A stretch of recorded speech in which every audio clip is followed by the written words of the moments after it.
Welcome to the show, Talking Shift, where we discuss radical new perspectives on health, illness, and the practice of medicine. Joining me today is Miss Tara Holm. She's a wellness coach and cannabis educator. Welcome to the show. Thank you so much. So, there's a lot to be said about cannabis, and I think everyone has seen the amazing rise of both marketing and effective therapy from these things. I have all sorts of patients who previously would have not considered those things, who now are going, wow, these are really effective therapies.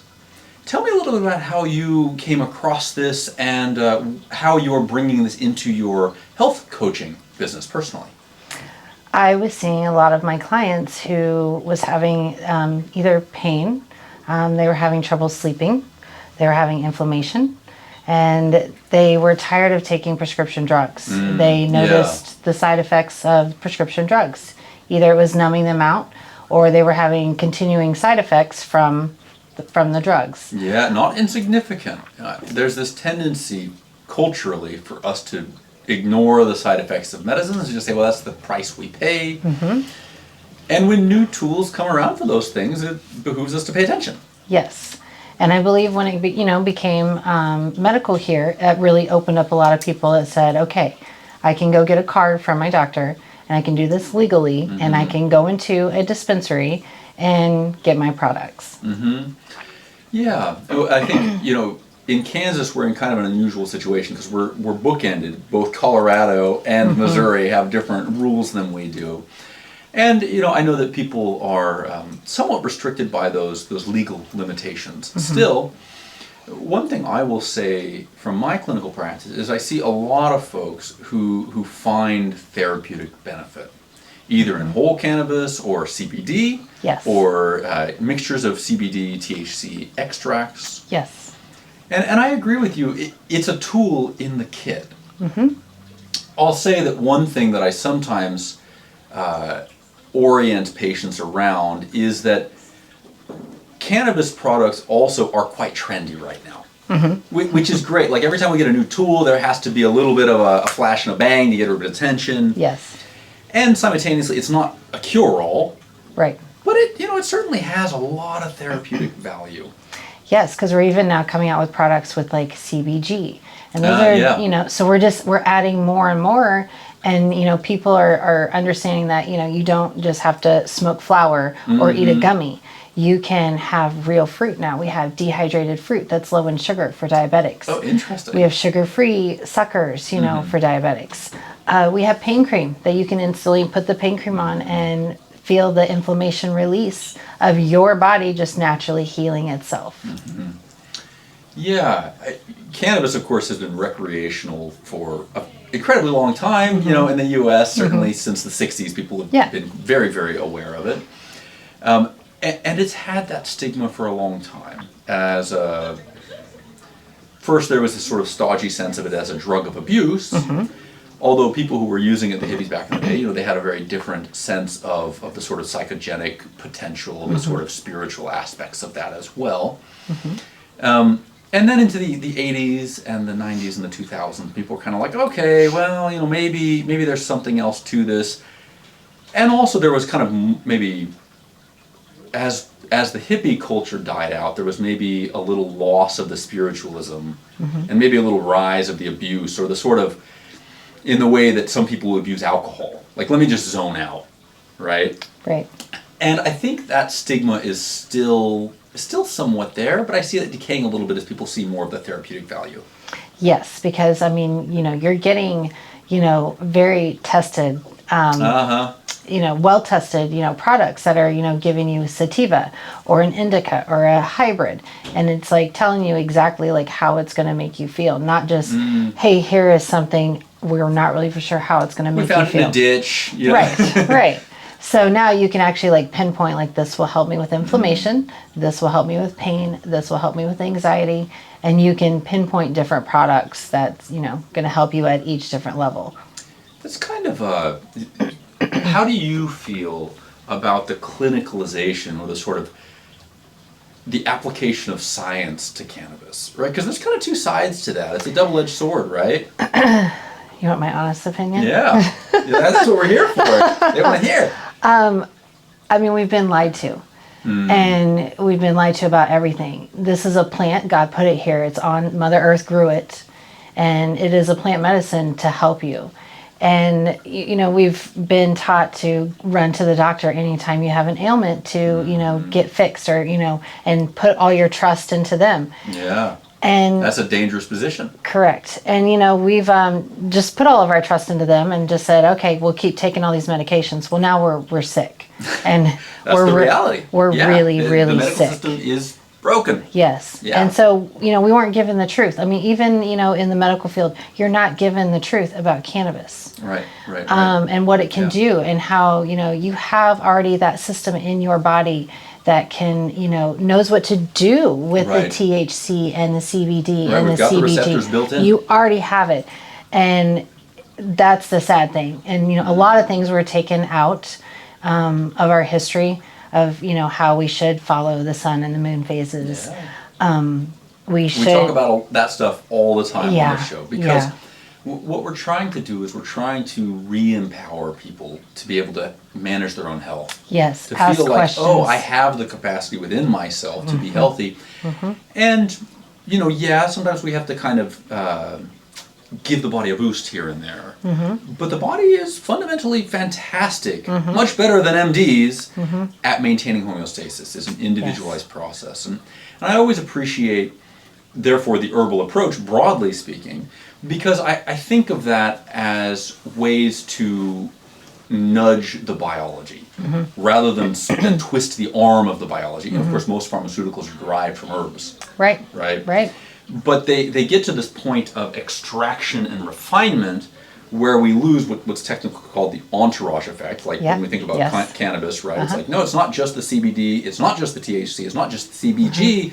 There's this entourage effect that when we try to reduce the herb to chemicals, really miss out on.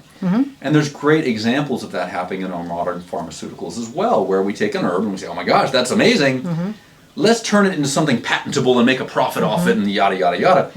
And that's why I ask, you know, I see that happening for cannabis, right? Where we have this plant with all of this, you know, as plants all have complexity. And then there's really this tendency to like, oh, let's extract the CBD and let's make it 100 times potency. And you're like, we're kind of getting away from you know the way it was presented initially, right? Now, that was a spike when it went recreational because when it did go recreational, then that's when everybody wants the higher dose. But now, as you can kind of see, it's kind of now going on a decline where now we're coming out with all of these like more health like products with the sugar frees and like the tinctures and the pain creams, suppositories, pain patches. And so now it's like, now that we hit that height and we're like, okay, we're at the highest max of what we can do with THC. Now it's like, okay, now let's bring it back down to it's more. kind of maturing a little bit. Yeah, the hype is kind of like, okay, let's balance everything.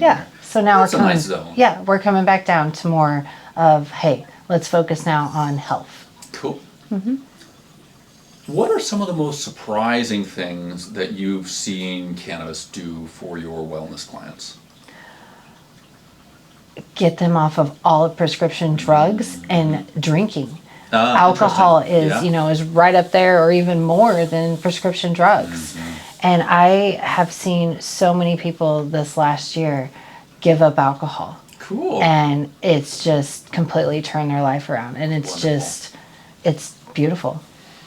I think a lot of high schoolers, you know, from my age cohort back in the day, looked at alcohol and cannabis and were like, why are these two things treated differently? Right? Like one is legal, one is illegal, and maybe that even should be reversed based on the side effect profile. You know, young people are smart, they get that, and they go, well, geez, you know, we see alcoholics and we see the damage that causes. And of course, cannabis can certainly be abused. But, you know, when we think about the biological effects of alcohol, it's pretty, I mean, there's a lot going on there. I mean, it's a night and day difference. It's a night and day difference. I mean, you can go and look at statistics of car crashes and DUIs and scary. it's completely different from what alcohol does to your mental state and to your body. One of the things that I notice from the integrative medicine angle, thinking about the full biological picture, I often counsel patients who self-medicate with alcohol. When we use a substance, we're scratching an itch, right? And again, people are very intelligent. They go, well, this works for me. Yeah. But like a pharmaceutical, the question is, well, is that the thing that's going to work best for you, or does that have a bunch of side effects, right? And so I see alcohol often in that category. One of the curious things I see about alcohol is that oftentimes people who are drawn to alcohol have a genetic limitation in a particular gene cluster called an MTHFR cluster. And I have had many patients who lean towards alcohol. It scratches an itch for them. When you give them the right biologically pre-activated B vitamins, that's it. They don't need alcohol anymore because they're satisfied. Correct. The itch has been scratched in a more direct fashion. Yes. It's just that our culture says, well, here's alcohol, and people try that. People aren't being told that, hey, the right B vitamin might also scratch that itch. Oh, because alcohol was given to us to numb us out. They knew it was this. Why do you think it's called a spirit? Interesting. Yeah. And you have to actually, you have to go deeper in that. It's like, it's that inner child. It's the inner child trauma that may have something have happened, and they go to numb away whatever those feelings are and they don't want to face like that feeling. So you always have to go in a little bit deeper. But I believe that like all of like our, ADHD people and just people like that, it's all a chemical imbalance just in their brain because they're so deficient on minerals because we're not getting the right minerals from our food, from our water. Yeah. And it's like if we would add in more magnesium and the vitamin B and the B12 and the zinc and all of those peptides, we could cure, I believe, like everything. Yeah, certainly that's our clinical experience here for many things. I am often pointing out to patients, your body is very capable of finding its homeostasis or biological balance, but sometimes it's missing the ingredients to do that, and we have to replace those. And you're exactly right. Our soils, due to industrial agriculture, don't put the nutrients into the foods that we need, and so we end up depleted. Yep.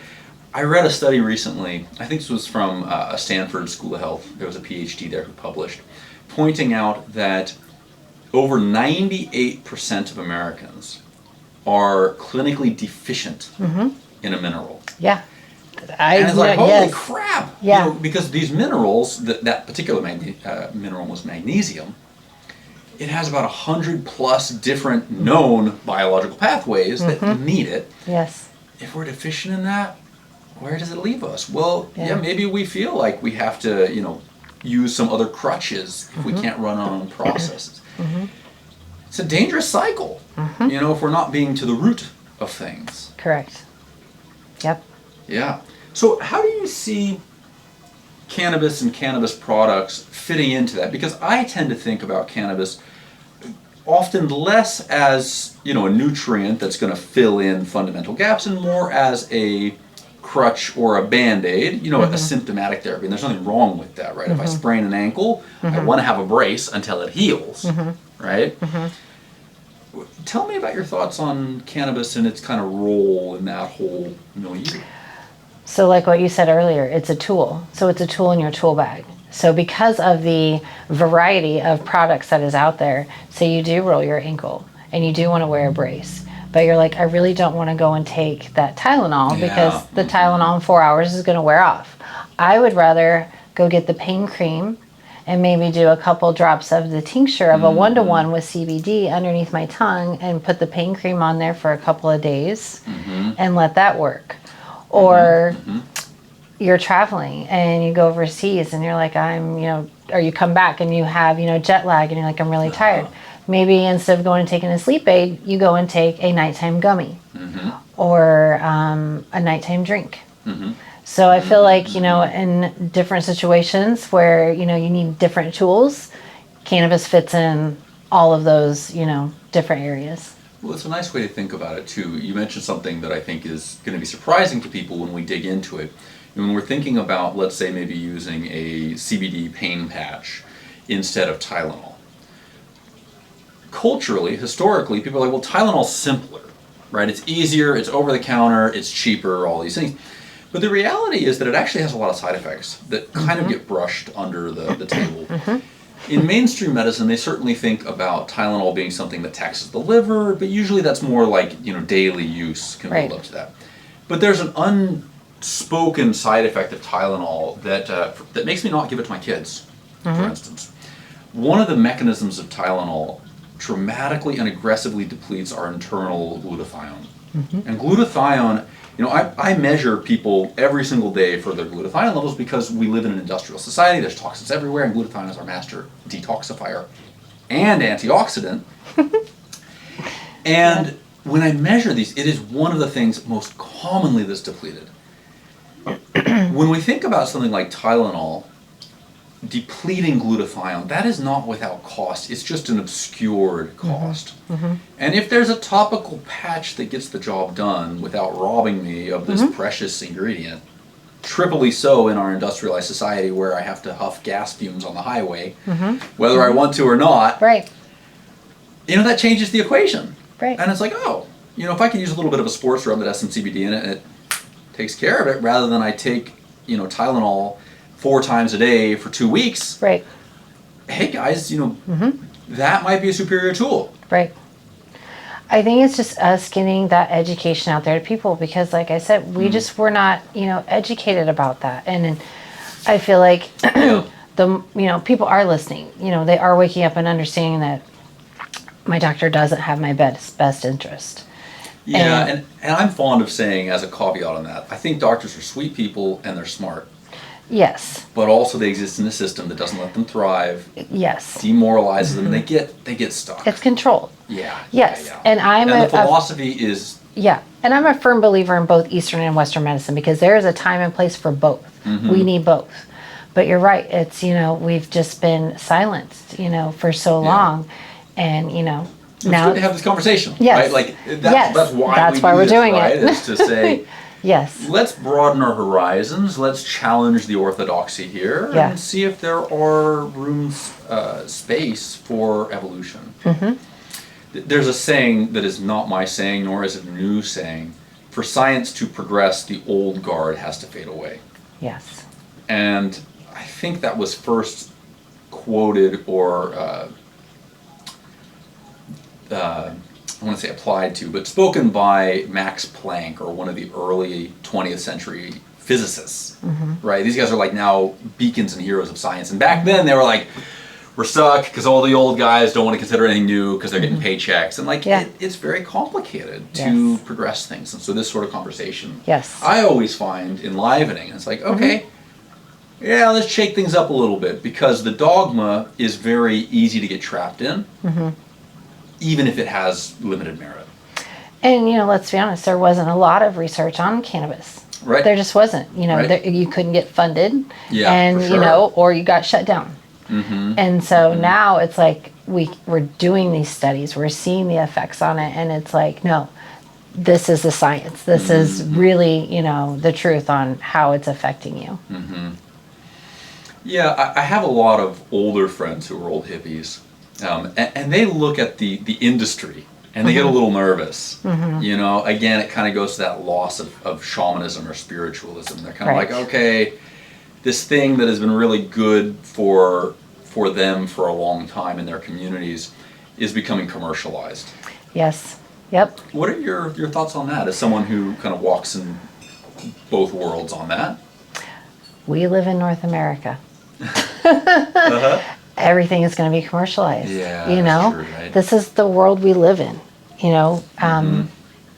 That's the way it's going to be. You're seeing now shaman medicine that you would only find in other countries. Being brought to the United States and being commercialized. It's fascinating, isn't it? And similar progression, I suspect we're going to see over time, right? Like psilocybin as a therapy. And ayahuasca. And ketamine therapy is now on the rise. And huge amounts of clinical utility. They just have to be Matured. Yes. Yeah. But it's I love that we can have conversations about it, and like we have this knowledge about it, and it's being brought to our attention, and we know that it's out there, because I could talk to you all day about all the plant medicine. Well, let's do it. Yeah. About all of it, because it all has its place.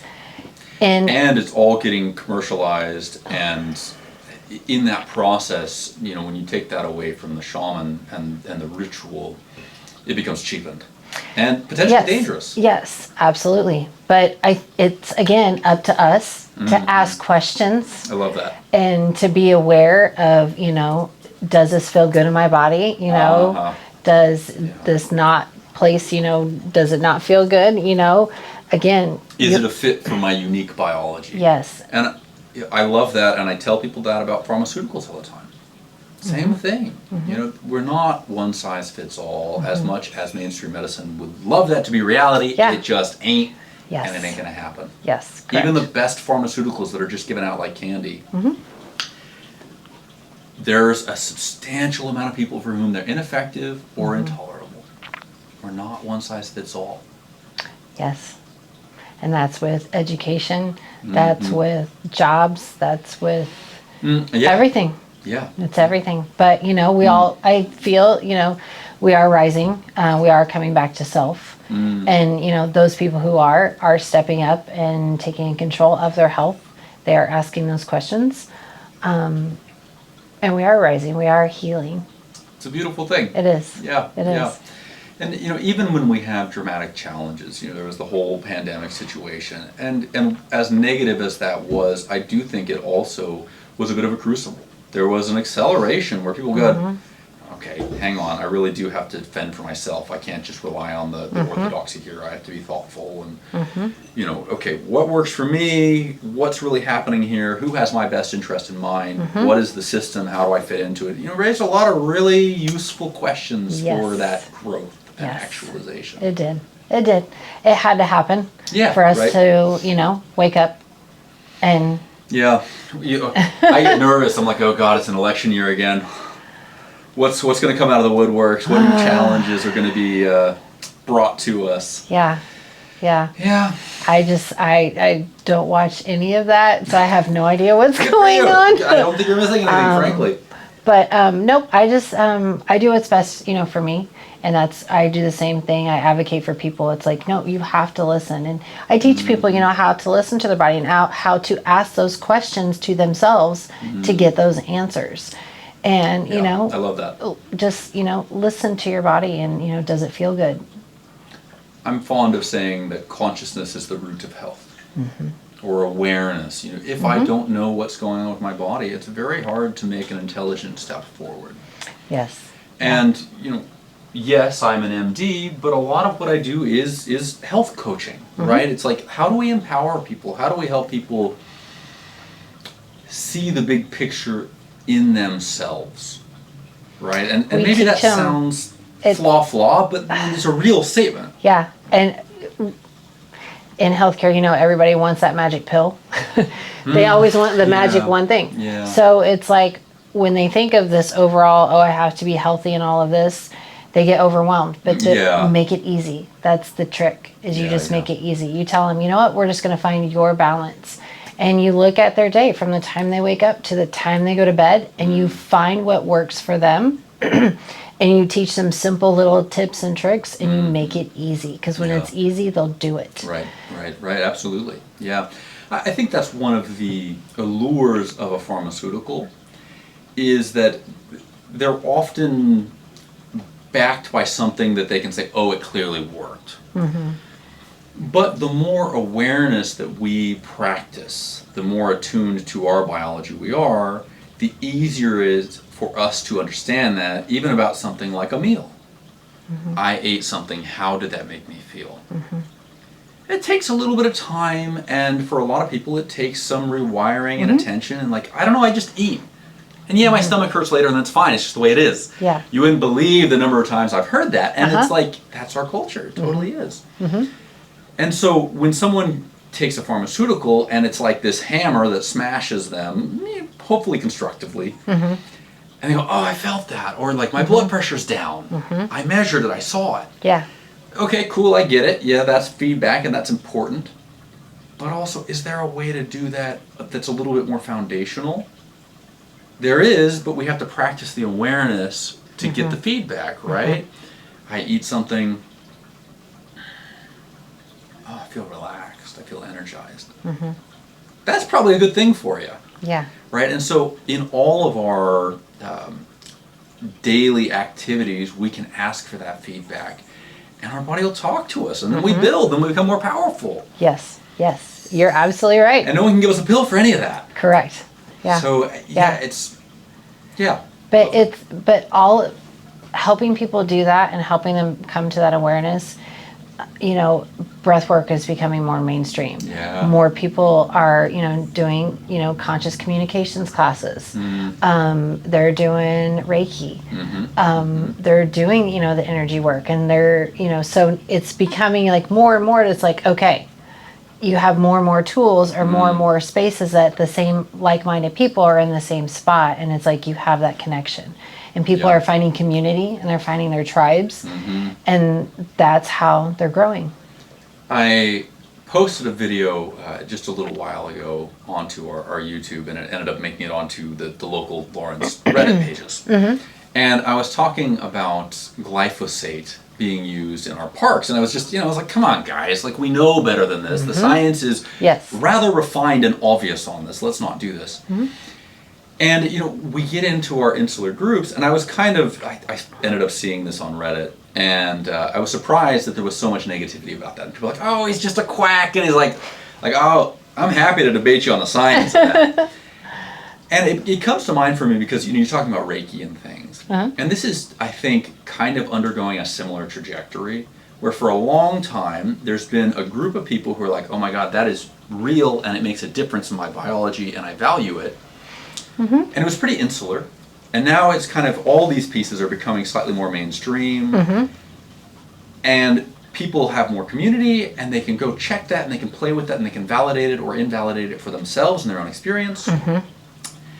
And there are so many people now who are seeing these things, and they're going, that's not real. That's just nonsense. I find that fascinating. Cannabis certainly undergoes a similar thing. I think there's a lot of skeptics out there. Yeah, there absolutely is. All of these tools, you know, if you present something that's outside the orthodoxy, there is still so much resistance. What do you think of that? That's okay. Because I you love know that what? statement. I love people where they are. It doesn't matter if you believe me or if you think I'm a woo-woo delulu. I've been called a gypsy witch Satan worshiper. Oh gosh. And believe me, I am nothing but unconditional love. I love you where you are. So you know what? Those people just aren't ready to hear me or hear the people out there. They're not ready to hear that message. And that's okay. Because no matter how you say it, how long you say it, they're not going to hear you because they're not on the same frequency as you. Yeah. The It's people, a journey. the people who need to hear you will hear you, and they will come, and they are coming. Yeah, So I see that's that. okay. Yeah. I like that statement. That's great. Yeah, I'm so sometimes keen to help people accelerate. Yeah. And you're right. It's okay if people aren't ready for that. And also simultaneously, when the critical mass begins to accumulate, right, the science arrives, the replicatability, that people are kind of, skeptics love that. And that's fine. I love that, right? I love people to be skeptical. Right. I often say that. Right. But I want people to be honestly skeptical. Be skeptical of mainstream medicine. Yeah. Be skeptical of your pharmaceutical. Be skeptical of the herbal medicine. Be skeptical of Reiki. Be skeptical of all those things in an honest fashion, because that's the process of attaching to your consciousness. Yeah. Right? Of going, okay, what works for me? Because there isn't a one-size-fits-all, so people have to be their own advocates, and they have to challenge themselves and go through that time-consuming growth. Yep. And I like your point, make it simple as much as we can. Yep. And you constantly repeat to yourself morning, day, and night, I cannot control others. I can only control myself. That's the mantra in health awareness. in everything. Yeah. In everything, you know, why let others control, you know, your frustration or your anger? Those are your emotions. You're in control of those. Right. You are. Right. Not anybody else. Right. So, you know, just, you know, only worry about you. What you can control, what you put into your body, what you surround yourself with, what you watch on TV, what you read, what you tell yourself in the mirror every day. Right. Like, you know, even how, you know, you might think in your head if somebody cuts you off in traffic, like, does that anger you? Like, it doesn't me. I'm like, you know what? Pounding on the horn. You have to go somewhere fast and you need to get there. And I don't know why, but it's not my business to know why. And it's not my, I'm not going to let you upset me because that's my emotion. And I will not let you make me angry. Love it. Good. Well, Tara, it's been a fascinating conversation. Thanks so much. And maybe we should get back together and talk more about plant medicines. Yes, I would love to. Thanks for joining me. Yes, thank you so much.